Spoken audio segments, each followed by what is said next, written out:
Well, thank you, friends. Shabbat Shalom. Welcome once again. It's wonderful to see you all, as I say every week, and a wonderful summer solstice to everyone. And isn't it great, simply great, that just about every week we get to celebrate something. Now, unfortunately, for whatever reason, last week just wasn't as popular a show as we've had before, so we'll try and make this one a little bit more appealing for people. Now, I'm sure you're already aware that one of the oldest religious symbols that we know is a circle with a cross inside of it, like an ancient version of a Celtic cross.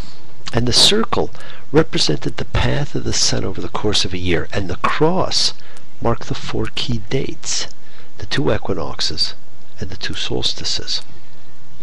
The equinoxes, of course, celebrate the 2 most important holy days in the Jewish calendar, as they mark the ancient first day of the year.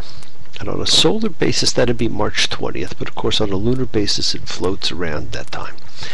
And that signified the date on which you could begin to create the year you wanted, and which marked the countdown to Passover, which occurred 2 weeks later, because it was the new moon, and Passover, of course, is on the full moon.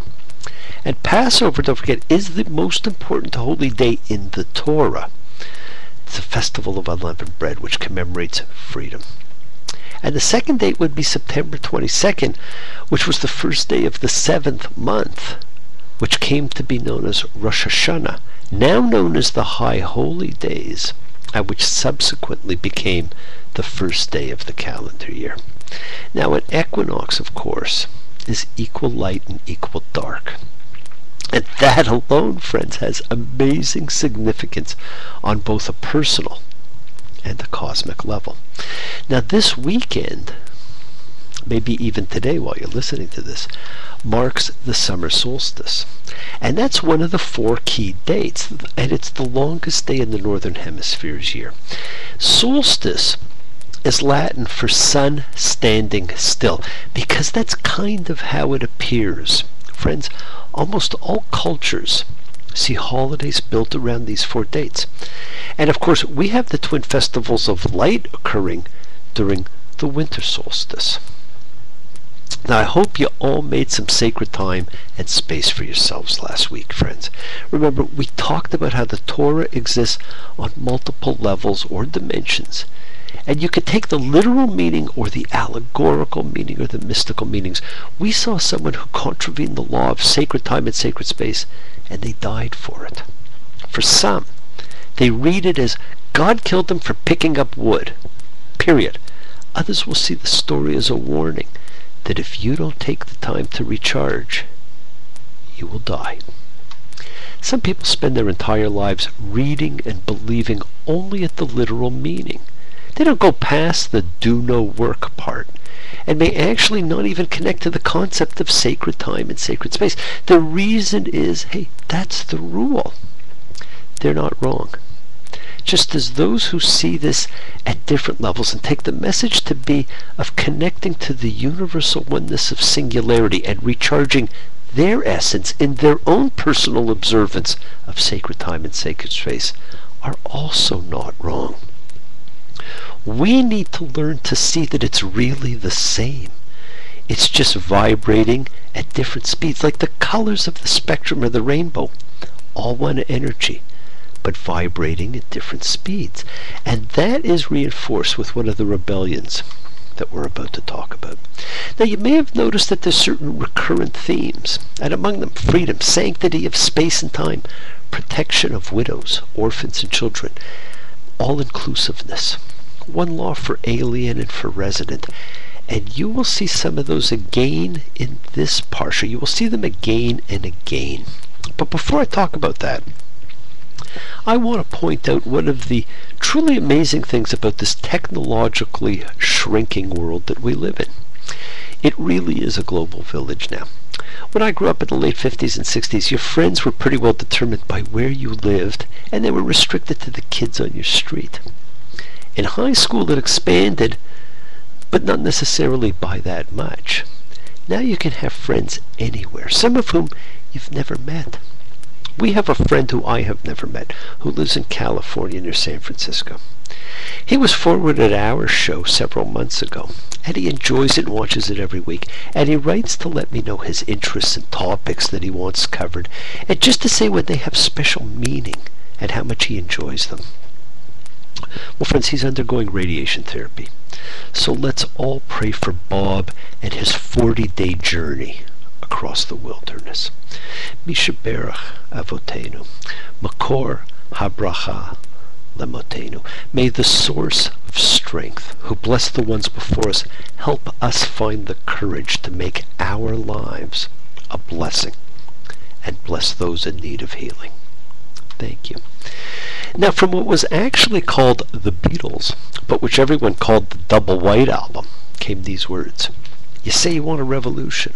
Well, you know, we all want to change the world. Friends, that of course came from Revolution number 1. Not the other numbered Revolution song, which most people probably just skipped over on that side of the album. And this week, we see Revolution. Korah. This is the story of a rebellion, which is revolution spelt by the side in power. And in this parsha we see the revolt and grumbling which began earlier come to a head. It talks of the rebellion against Moses and Aaron, and how after it was thwarted, God confirmed Aaron in the priesthood via the miraculous blooming of Aaron's staff, which may have been the precursor to Joseph of Arimathea's thorn staff in Glastonbury, which blooms every Christmas. And it puts in place further priestly rules and Levitical privileges, but not before all the conspirators and 14,700 of their followers were killed. And so, my friends, this is another one of those parshas that sometimes makes people believe there's a different God of the Old Testament than of the New. A God who is angry, vengeful, wrathful, petulant, jealous. And these are primarily words you will hear to describe God off and on during the entire reading of the Torah. But as I said before, there is only one God. And above all else, he is the God of the Maimonidean attributes as expounded in Exodus 34:6, slow to anger, governed by mercy, and by which it is said he governs the world. Now, when I read this parsha, I'm immediately taken back to Edward G. Robinson in the Ten Commandments. And I think we all remember when the Israelites are in the desert and the rebellion is brewing. You know, and he's been stirring things up, and he says, where could I bring you except to Egypt? And an Israelite says, where there is death? And he responds, no, where there's food. And he instructs Aaron to build the golden calf. And so the rebellion begins. But it begins with Korah. Korah was the cousin of Aaron and Moses. He has 250 men with him. And he says that if all the people are holy, he has as much right to the priesthood as Aaron does. And so we're about to find out that there are degrees of holiness. And it's like telling your kids, they're all grown up, and they want all the grown-up rights, but they're not always ready. They still have to develop. And this rebellion is really about the same thing. Yes, God said that everyone was holy, but some are readier than others for certain rules. It doesn't mean that the others won't develop, but it's not automatic. How many times have you judged someone comparing their current actual to their potential? And you hope they continue to develop and reach. Well, in Numbers 16:5, Moses sets up a test of who is holy in which God will choose. And it will be a decision as to who is holy in a priestly sense, as opposed to being holy as a people observing holiness in a general way, like the multiple ways of reading the Torah, my friends. And this test will be via the use of incense, because only the holy, the priests, are permitted to burn it. And this will become a permanent part of the priestly role. Now, this was brilliant on Moses' part. It wasn't even a suggestion, it was an order. And he gives 4 imperatives in a row. Do, take, put, set. It wasn't up for debate. This is something anyone undertaking the role of priest would have to do. And so Korah can't refuse. And at the same time, Korah and his group know the significance of incense, because they witnessed and know that Aaron's sons, Nadab and Abidu, died from such an offering. Now, I don't want to leave you in suspense, so know that they were all incinerated, and their incense pans were then gathered and used as plating for the altar, because those objects became holy. You say you got a real solution. Well, we'd all love to see the plan. Now, at the same time, the story of Korah was interrupted by another. There was a second rebellious group, led by Dathan and Abiram. And friends, this has always been a bit of a problem for biblical scholars. Two rebellions have been combined. One of Levites with Korah's group, challenging Aaron for priestly privilege, and one of Reubenites with Dathan and Abiram, challenging Moses for political power. Church and state, my friends, and they actually take place in two different places of confrontation. And in an amazing fashion, the political rebels accuse Moses of taking them from a land of milk and honey. Well, once again, God threatens to kill everyone. Moses pleads for the people like Abraham's pleading for Sodom and Gomorrah. And in fact, Moses uses the same words as were used in that story when he tells the people to move away or else you'll be annihilated. And it's only the second time in the Torah that that phrase is used. And the ground opens up and swallows them. And then, unlike in an earthquake, the ground closes on them again. But friends, it's not just the rebels. It's their entire families and possessions. We have a difficult time understanding the concepts of ritual, sacred realms, purity, impurity, violation of sacred zones. But the biblical age was different. Today, we may feel guilt for things we do via contact, such as knocking a holy book off a shelf and having it hit the floor. Something done quite accidentally. But the guilt we feel over things would be magnified 1,000-fold when God was closer and in their midst. And when all is said and done, as I said, God kills 14,700 people that day. We read this and we have a hard time understanding it. As much as we'd like to, we actually don't understand everything. I remember the first episode of that great show, Mr. Ed, with the talking horse, when Wilbur expressed an inability to understand Ed being able to talk. And Ed offers the show's only comments on the subject. Don't try, he says. It's bigger than both of us. Well, friends, some things are bigger than both of us. Sometimes it's all too much. It's all too much for me to see the love that's shining all around here. Pardon me. The more I learn, the less I know. But what I do is all too much. But when we read this parsha, certain things are understandable. The death of Korah and the budding of Aaron's staff mark the end of the battle for priesthood. It established that only Aaron's bloodlines will have that role. We talked last time about the blending of the Torah into the book we know now, and how it ended up with two creation stories, two Noah's Ark highlights, and here two rebellions become merged, and they actually have two conclusions for two different stories. But they still emphasize certain things. One of the things they do is only certain people can enter sacred zones. And now we see that God speaks to Aaron alone, further cementing the priestly role for his heirs. And I wonder if that was the real purpose of this, the establishment of the right of the church and who will govern it. Unlike the state, which will change with the handover to Joshua, the church goes to the heir of Aaron in perpetuity.